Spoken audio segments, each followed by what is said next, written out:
Imagine a man who could unlock the secrets of the universe with nothing more than a brush in his hand and a notebook by his side. A man whose vision stretched across art, science, engineering, and the very mechanics of life itself.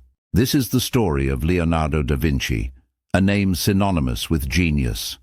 Leonardo was born on April 15, 1452, in the small Tuscan town of Vinci, nestled in the rolling hills of Italy. He was the illegitimate son of a notary, Ser Piero, and a peasant woman named Caterina.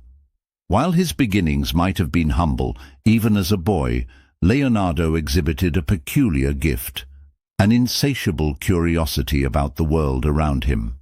In his notebooks, he would later write, "The desire to know is natural to good men." And for Leonardo, the desire to know was something of a superpower. At age 14, young Leonardo was apprenticed to the workshop of Andrea del Verrocchio in Florence, one of the most prolific and respected artists of the time. It was here that Leonardo began to cultivate his craft, honing his skills in painting, sculpture, and mechanical engineering.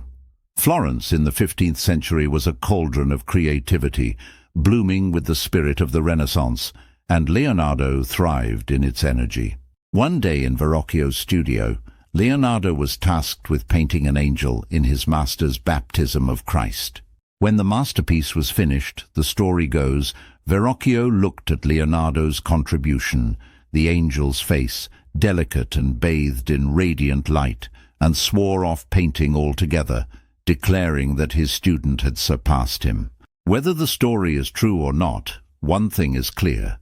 Young Leonardo was destined to leave an indelible mark on the art world. By the 1480s, Leonardo had moved to Milan, where he sought the patronage of Ludovico Sforza, the Duke of Milan.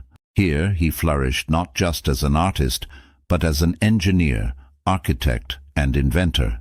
In a letter to Ludovico, Leonardo boldly proclaimed his talents, listing feats such as designing war machines, waterways, and even architectural wonders. Almost as an afterthought, he added that he could also paint.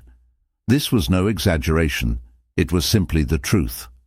It was during his time in Milan that he painted one of his most famous works, The Last Supper. And what a feat it was!